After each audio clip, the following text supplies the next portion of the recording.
Well, this is a question that's plagued historians ever since the end of the Second World War, that betrayed the family of Anne Frank to the Nazis. Her diary, published after her death, is probably the most famous first-hand account of Jewish life during the war. Who was named in an anonymous note in which a man called Vandenberg was identified as the betrayer. She stood in front of judges and said something nobody expected. The prosecutors wanted her to condemn him. The survivors wanted her to call him a monster. But Helena Citronova had come all the way from Israel to Vienna to tell the truth about Franz Wunsch, the SS guard who had controlled her fate in Auschwitz. And that truth was far more complicated than anyone in that courtroom wanted to hear. How does a Jewish prisoner end up defending the Nazi who guarded the gas chambers where her people were murdered? What could possibly make a Holocaust survivor testify on behalf of an SS officer accused of unspeakable crimes? And what happened between them in that death camp that would haunt Helena for the rest of her life? The answer reveals something about the Holocaust that most people never learn. Under a new legal theory that death camp workers can be held accountable for the Holocaust. Something that happened in the shadows of the crematoria that contradicts every simple narrative we've been told. It's a story about survival, about power, and about the impossible choices people made when every single day was a negotiation between life and death.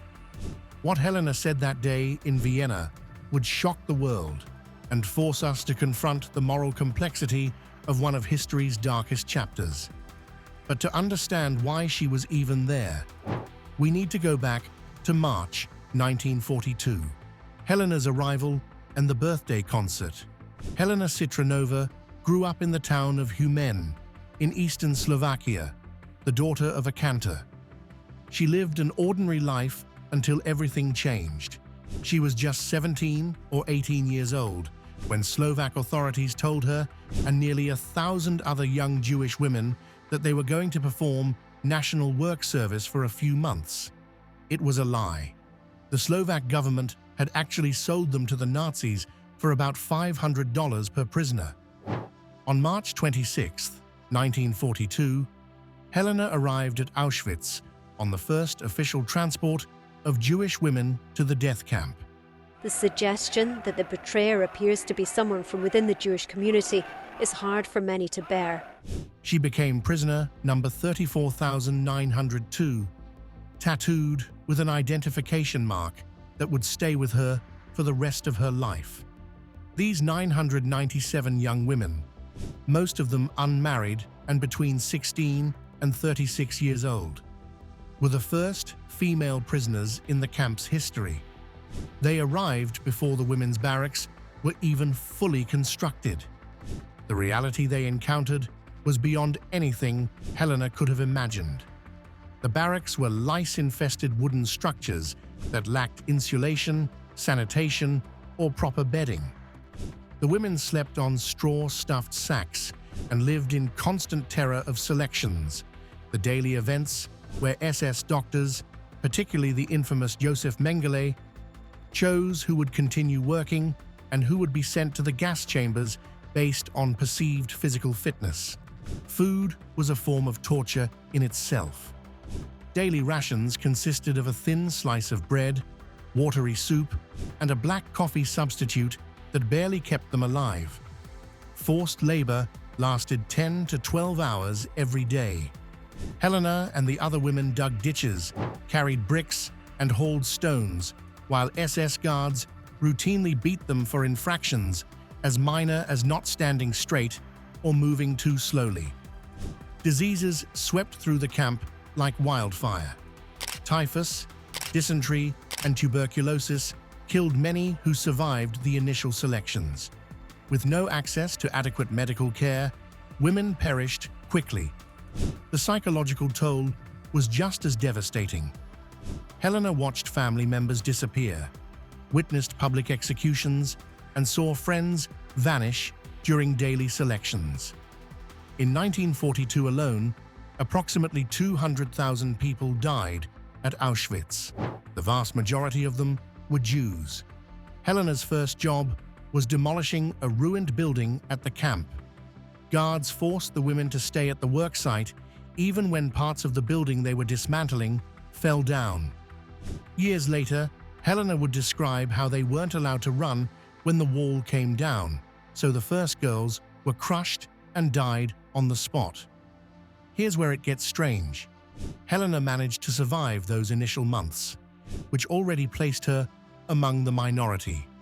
Many of the young women who arrived with her on that first transport died within weeks.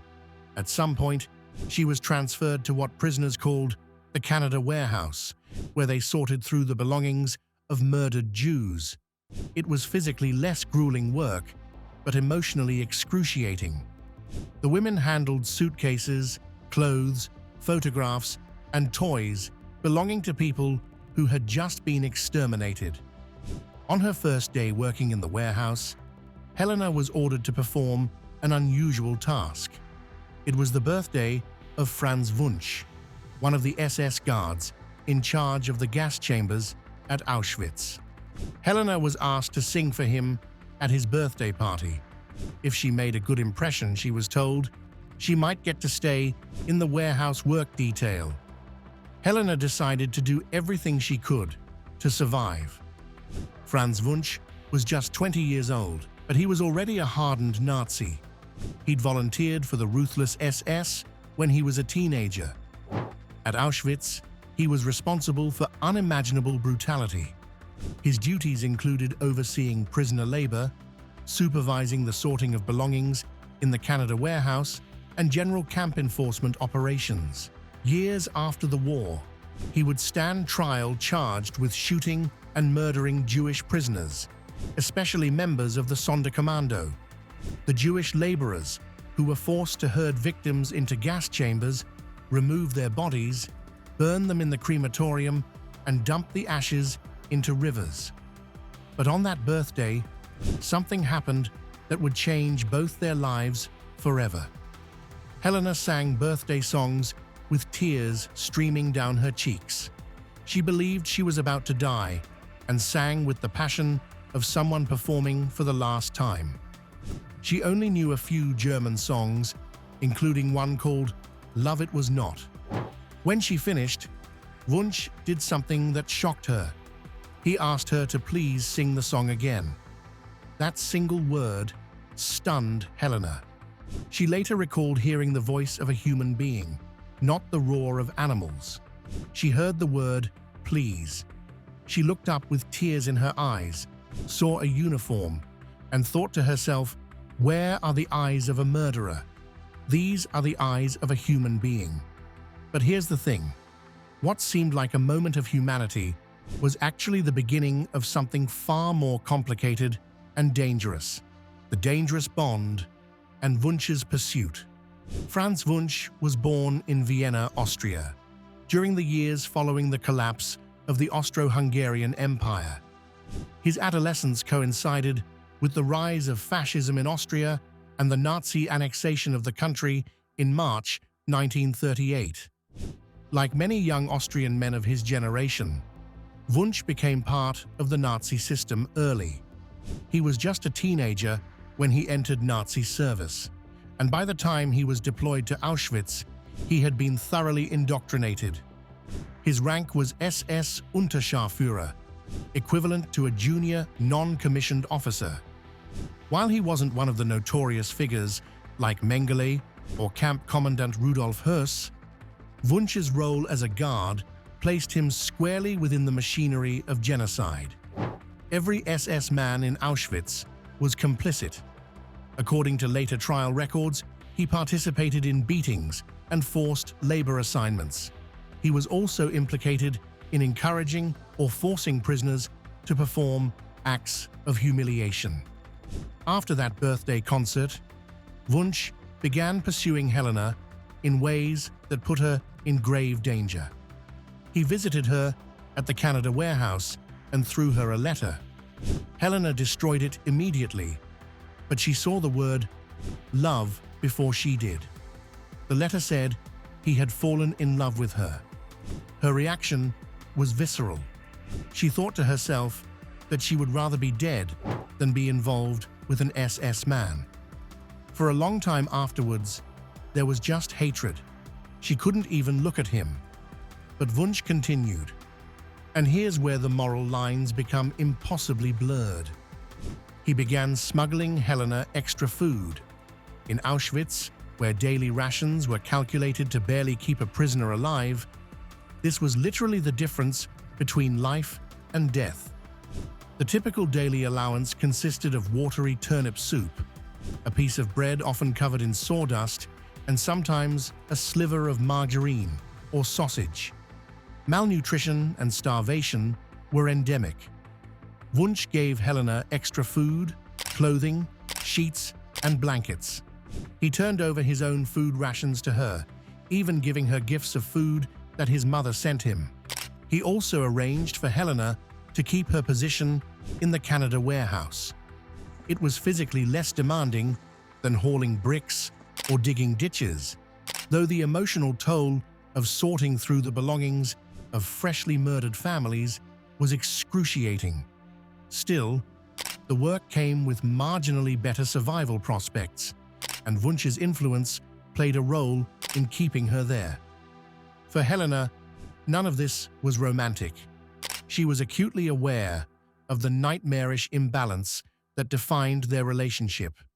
Wunsch wore the black SS uniform that represented oppression, cruelty, and extermination. His comrades committed daily atrocities, and while Wunsch wasn't the most notorious among them, he was still part of this structure. Helena didn't have the luxury of interpreting his attention through the lens of choice or consent. Every day in Auschwitz was a negotiation for life. The attention from a guard could be either a shield or a curse. Wunsch's infatuation was dangerous precisely because it defied the impersonal, dehumanizing logic of the camp. Helena was thrust into a visible position against her will, and visibility meant vulnerability. In a place where anonymity was often the only shield from a guard's wrath or a capo's cruelty, being singled out, even for favorable treatment, was terrifying. Her fellow prisoners took note. Some felt envy, others felt suspicion or disdain. But more crucially, it increased the chances that SS officers would view Helena as a liability, someone who had drawn undue attention. Now here's what makes this even more complicated. Survivor testimony suggests that Wunsch protected Helena during selections, those periodic purges where SS doctors would inspect prisoners and determine who was fit to continue working and who would be sent to the gas chambers. One account describes Wunsch forcibly intervening to save Helena from a transport or selection, pulling her out of line under the pretense of needing her for a task elsewhere. These were moments where his influence saved her life. But each intervention reinforced the fundamental inequality of their relationship. Helena's safety was never her own to control. The relationship bore all the hallmarks of coercion, even though Helena later confirmed that Wunsch never physically harmed her. In interviews conducted decades after the war, she admitted that her emotions were complicated. On one level, she understood that Wunsch had affections for her and that he was risking something by protecting her. On another, deeper level, she recognized that everything was being done on his terms. There was no question of mutual agency, only survival. She never claimed to have loved him. Instead, she described the situation as one where she learned to perform gratitude, to navigate the minefield of his attention in order to stay alive. And there's another layer to this that makes it even more dangerous. Romantic or personal involvement between SS guards and Jewish prisoners was considered Rassenschande. 6 million Jewish people, as well as millions of others, were murdered during the Holocaust through Nazi persecution. Or racial defilement, a criminal offense under Nazi racial laws. SS men caught engaging in such acts risked court-martial or reassignment. Wunsch was known by other guards to have taken an interest in Helena, and this alone placed both of them at risk. Though, of course, it was Helena who would have faced the harsher consequences had suspicion turned to action. Years later, Helena reflected on the profound toll the attention took on her psyche. Every time she accepted food or protection, she was reminded of those around her who received no such favor. Guilt and fear coexisted with relief. She recalled a desire to disappear, to avoid the gaze of other guards and prisoners alike. The idea that someone from the enemy ranks could show her what appeared to be affection wasn't comforting. It was unsettling. And as time passed, the initial fear evolved into constant anxiety. What would happen if Wunsch's favor turned to anger? What if he lost interest? What if his superiors discovered the connection? But then something happened that would test this twisted bond in ways Helena never imagined. Saving Rosa and the trial. In the spring of 1944, 2 years after Helena had been deported to Auschwitz, her sister Rosa arrived at the camp. Helena had endured 2 full years of starvation, illness, slave labor, selections, and the constant looming threat of death. The idea that her family might still be alive had been her only flicker of hope. But when Rosa arrived in a later wave of deportations from Slovakia, Helena was thrown into a new state of fear, one more urgent and intimate than anything she had experienced since her own arrival. The transports that brought Rosa and thousands of others came at a moment when the machinery of extermination was operating at its deadliest. Between May and July of 1944, more than 437,000 Hungarian and Slovak Jews were deported to Auschwitz. Lodz is in eastern Poland. About 1/3 of the city is Jewish. And this part of the city that is white here and was the ghetto.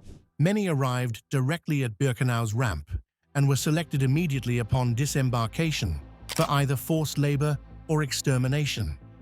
Over 75% of those deported in that period were sent directly to the gas chambers, often without even being registered. When Helena heard that her sister was among the newly arrived prisoners, she faced the immediate terror of not knowing whether Rosa would be chosen for work or death. Then she learned something that turned her blood cold. Rosa's name appeared on a list scheduled for execution.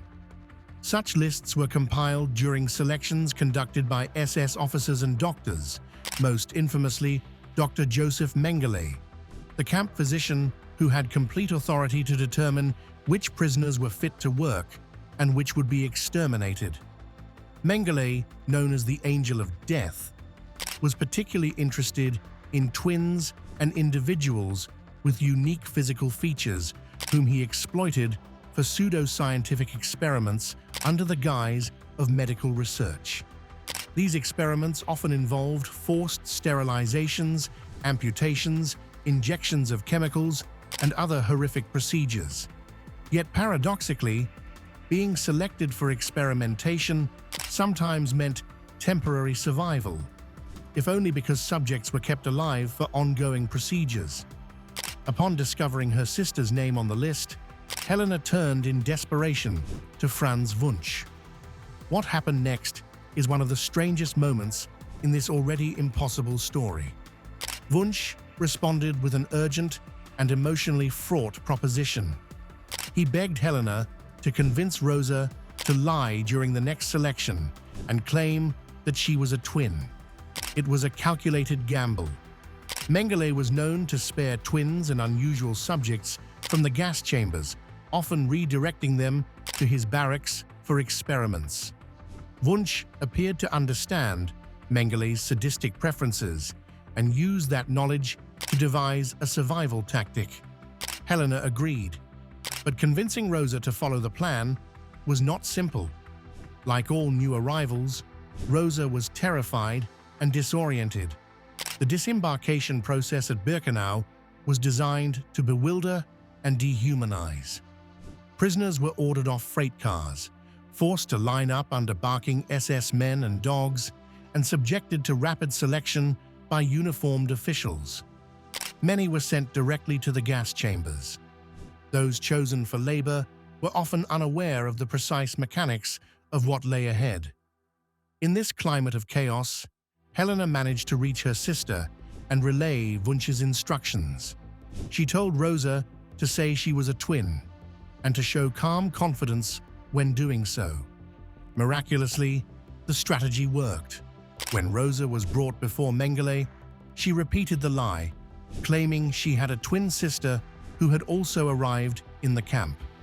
The deception, which might have seemed absurd in any other context, saved her life. Mengele diverted her from the execution list and redirected her to barracks reserved for experimentation subjects or for later processing. Rosa endured months of suffering, illness, and the omnipresent fear of being discovered or reassigned to the gas chambers. But she survived the war. Helena would later insist that her sister's survival was due in no small part to Franz Wunsch's intervention. But the question remains, why would this young SS officer do such a thing? Was he moved by genuine feelings for Helena? Was he attempting to solidify her dependency on him? Or did he, in this one instance, push against the machinery he otherwise served? Whatever the answer, it's undeniable that without his actions, Rosa would almost certainly have been exterminated. Yet this does not absolve him of guilt. Wunsch remained an active participant in a system that exterminated more than 1.1 million people at Auschwitz. Auschwitz-Birkenau, the largest Nazi extermination camp. At least 1.1 million people were murdered here. 90% of them Jews, including women like Rosa and Helena, who had no one to intervene on their behalf. Now fast forward to 1972. Franz Wunsch was put on trial in Vienna for war crimes committed at Auschwitz. The charges were serious. Survivors accused him of participating in beatings, psychological abuse, and direct acts of violence that led to the deaths of prisoners. One of the most chilling charges alleged that he had encouraged or coerced inmates to commit suicide. He was also accused of shooting and murdering Jewish prisoners and personally inserting canisters of poison gas into the chambers where Jews were killed. The defense knew about Helena. They knew that Wunsch had shown her extraordinary favor in Auschwitz.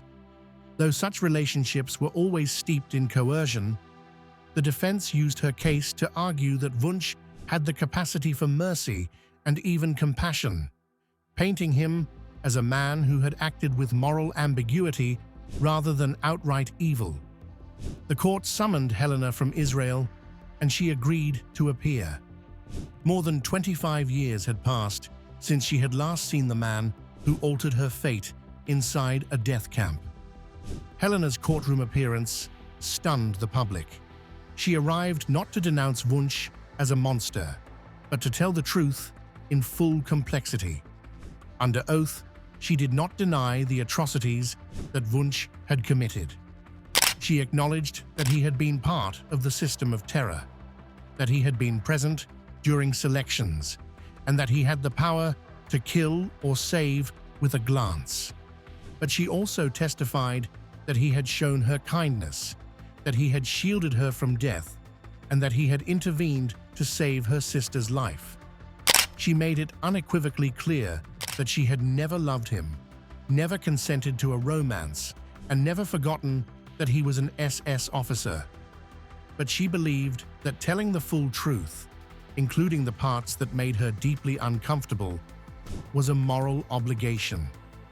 Wunsch was visibly shaken during Helena's testimony. According to court observers and news archives, he broke down in tears as she recounted their Auschwitz encounters. Some saw this as a rare display of remorse.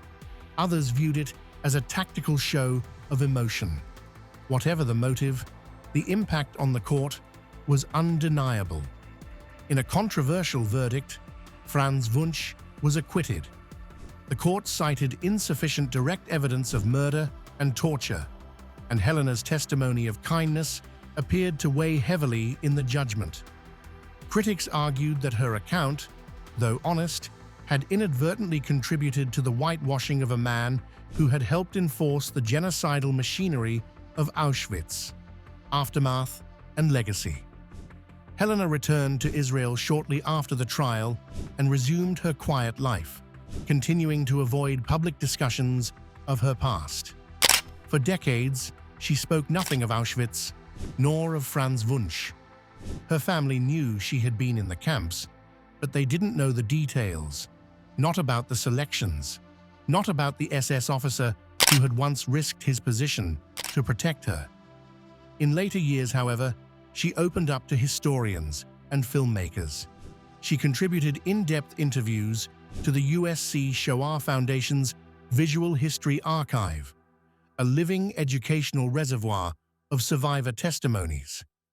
In these recorded sessions, Helena confronted the deeply conflicted emotions she carried, intense survivor's guilt, and the perplexing, morally ambiguous nature of her wartime bond with Franz Wunsch. It wasn't until 2020 that her story reached a broader audience. Maya Sarfati's documentary, Love It Was Not, premiered at the International Documentary Film Festival Amsterdam that year and won acclaim at Doc Aviv in Israel.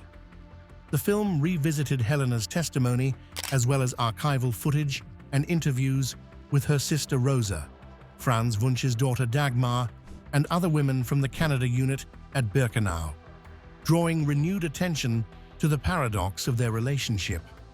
The documentary aired on national television in Israel and Austria in 2021, reigniting ethical debates about bonds formed under genocide. Helena's narrative was also featured in the BBC's 2005 series Auschwitz, the Nazis and the Final Solution, substantially widening public awareness. In her interviews, Helena spoke with remarkable candor. She never romanticized Wunsch or portrayed him as a redeemed hero. Rather, she insisted that in a world ruled by uniformed brutality, he had, at least toward her, displayed brief and startling glimpses of humanity. She insisted that her relationship was a survival mechanism, not romance, driven by the coercive dynamics of power in a death camp. While certain crumbs of grace existed, they could never erase Auschwitz's horror or Wunsch's role in it. Her refusal to categorize their bond as love or hate reflects a central theme in Holocaust scholarship, particularly the concept of the gray zone, where conventional labels of victim and perpetrator collapse under extreme duress. Helena's experience mirrors documented stories of coerced relationships, capos protecting fellow inmates in exchange for favors, women trading intimacy for survival, and other morally ambiguous survival measures. Helena Citronova, later known by her Hebrew name Zipporah Tahori, died in Tel Aviv on June 4, 2007, at the age of 84. She was buried at Yarkon Cemetery. Her sister Rosa survived as well, though tragically, Rosa's 2 young children did not live through Auschwitz. The sisters immigrated to Mandatory Palestine in July 1945. So what does this story tell us? Helena's story spotlights the grotesque power imbalance at Auschwitz. An SS guard wielded absolute authority over life and death, while prisoners fought each day simply to survive. In this deadly context, could there ever be genuine love? Helena and scholars agree that any emotional connection must be understood as a survival tactic manipulated by both coercion and extreme dependency. Does Wunsch's occasional mercy redeem him? Academically and morally, the answer remains no. He was complicit in genocide. His protective actions toward Helena and Rosa, though extraordinary among his peers, cannot balance the immense system of brutality he served.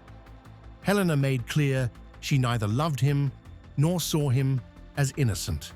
His kindness was real, but so was his role in the machinery of death. Forced liaisons, coerced intimacies, and tactical obedience are documented across Holocaust testimonies. They defy simple moral judgments and demand we understand trauma, memory, guilt, and silence as intertwined. Helena bore deep survivor's guilt, not simply for living, but for the choices survival required. Publications including Forbes, POV Magazine, Jewish Boston, Times of Israel, and the Remember the Women Institute have all noted the documentary's exploration of love, survival, morality, and the danger of analogizing such complex histories to romance. In educational settings, it shows that Holocaust narratives cannot always be neatly categorized. They must reflect moral ambiguity. Helena's Shoah Foundation interviews continue to be used in academic and memorial contexts, underscoring the gray zone of survival and the urgent need to preserve nuanced eyewitness testimony. Her story has been integrated into curricula at institutions including USC, Yad Vashem, and numerous Holocaust education programs, challenging students to confront moral complexity. What Helena Citronova lived through forces us to ask uncomfortable questions. It reminds us that history isn't always simple, that survival sometimes required impossible choices, and that the people who lived through the Holocaust deserve to have their stories told with all the moral complexity they contain. Helena used every means she could to live and to help her beloved sister and fellow inmates. It wasn't easy, and it's impossible for us to grasp what she went through. The family she built in Israel today is testament to her strength and resilience. And perhaps that's the most important truth of all.